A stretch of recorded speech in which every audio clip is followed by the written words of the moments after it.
Hello everyone, it's Shane Kanto, your Wasteland reviewer, and I'm here to review The Umbrella Academy Season 3. And yet again, we have a new season, Umbrella Academy, where there's a new apocalypse. And I feel like that's a running theme here, where it's just like, and they even start making comments about it in the show, where it's just like, why is there an apocalypse every 5 seconds? And that's the thing, every season, new apocalypse.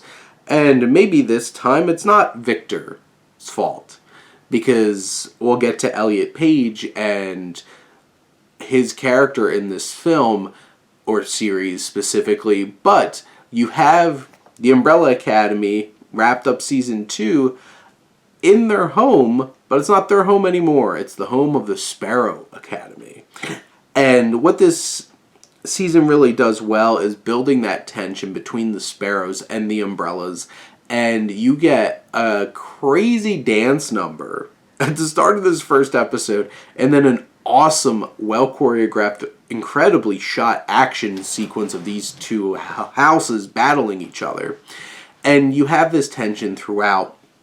Some of the Sparrow members don't get a whole lot to do. Some of them get quite a bit to do.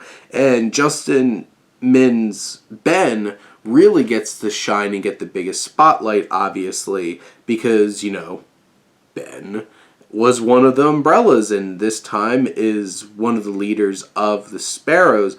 But something is happening. There's this growing, like, fireball thing that's just sucking up existence, like some kind of crazy wormhole. And you have this building up, slowly just pulling in everybody, and things are not going so well, and they're trying to figure out how the hell did this paradox happen. And it's really bringing in a variety of different kinds of things, and how this show is piecing things together.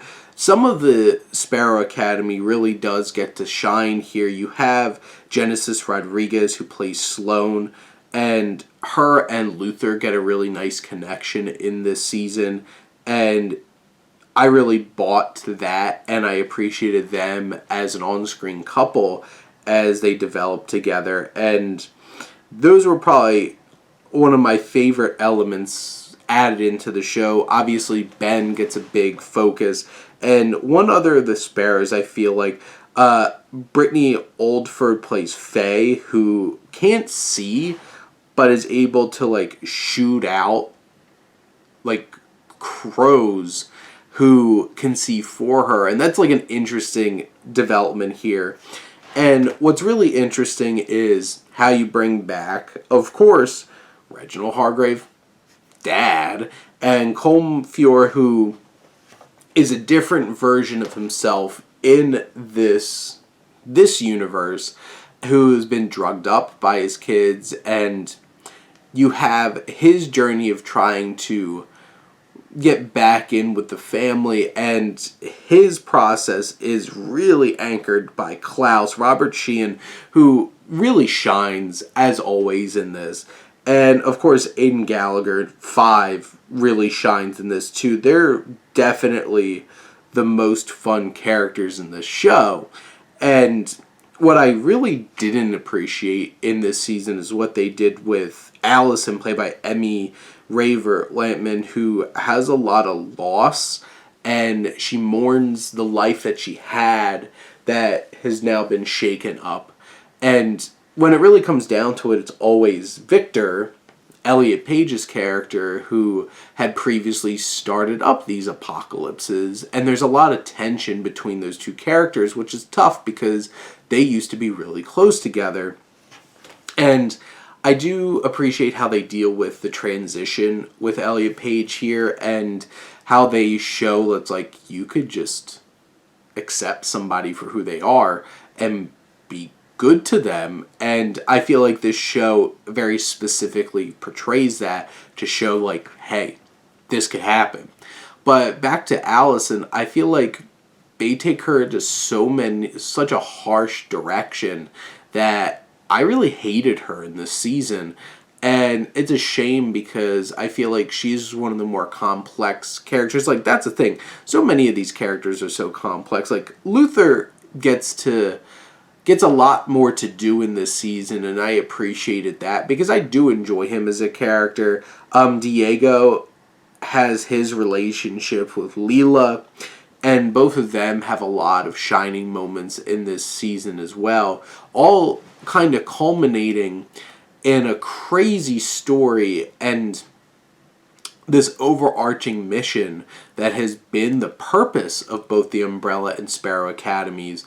And I appreciate the fact that we finally kind of get that.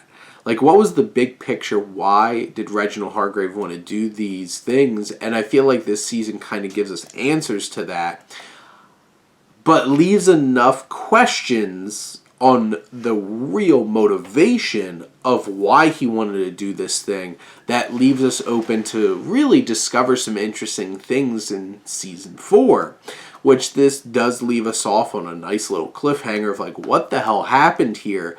What's going to happen next? But you do get to see most of the Umbrellas getting to shine. One particular one I felt like kind of got really depleted and torn down in this season. But I feel like there's plenty of great tension, there's great character dynamics, and that's what's important about this series, is that the character dynamics work because it's all about the ensemble. And I think this show delivers that in this 3rd season, and there's crazy genre thrills of fantasy and science fiction, and some bit of horror elements, and some crazy thrill rides, but I'm really satisfied with Season 3, and I'm really looking forward to Season 4.